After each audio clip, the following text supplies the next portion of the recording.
So as I look at sort of this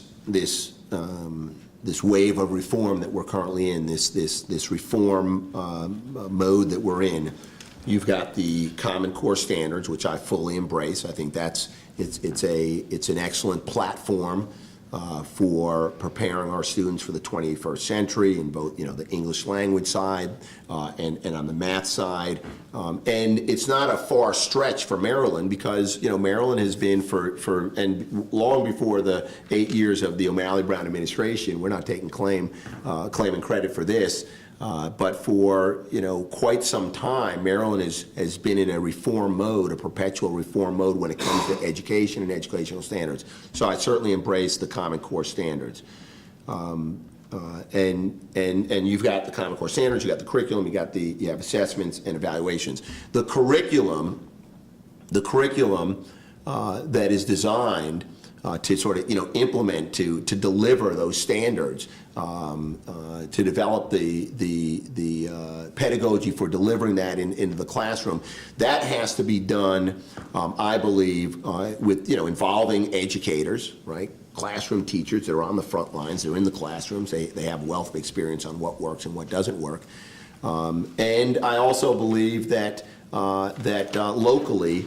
It ought to be determined locally. I think that Garrett County, so long as you're adhering to the standards, the curriculum in Garrett County may differ from the curriculum in Baltimore City. And if they adhere to the standards, that shouldn't be of concern to us.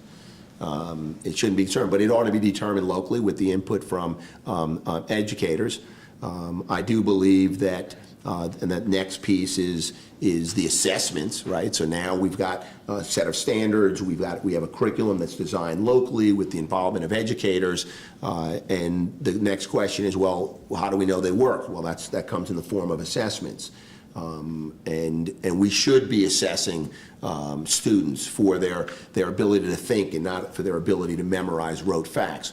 The assessments should be a part of a teacher's evaluation, and the standards that are laid out in No Child Left Behind are acceptable to me in terms of the percentage range in which it should be a part of the teacher's evaluation. But assessments should reflect the curriculum, what's being taught in the classrooms, and that's why I think it was during the forum here at the Baltimore Sun Forum where I had said, I think for the first time, that I supported postponing the current MSAs because they were not accurately assessing what was being taught in more and more classrooms.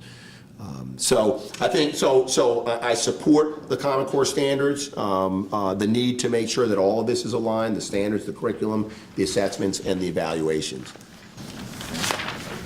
And you also know the funding formula, the Thornton School Equalization Funding Formula. It's been around for a dozen years now. It's time to begin to review that. What are your feelings about whether that needs to be changed, and if so, how? So we're overdue, actually, because it was always contemplated in the original Thornton that we would have begun the review and move towards what a Thornton 2 might look like, kind of assess, evaluate, how did this major investment play out, were we successful, what needs to be done differently, and that was supposed to happen, I believe, at least 2 years ago. So as you know, in our current budget, we have funded several $100,000 to begin that Thornton 2 with a commission coming together and recommendations coming at the end of 2015. It's a little late, 2015, That means we probably wouldn't be introducing something until January of 2016. I don't see, though, the opportunity to really accelerate that because we're not going to get that study done this year in order to make any changes in the upcoming session. But look, I look forward to participating and being a part of that process. One of the things that I have asked for, I've suggested it during the course of this campaign, and I believe it's part of the study language, is that we look at pre-K.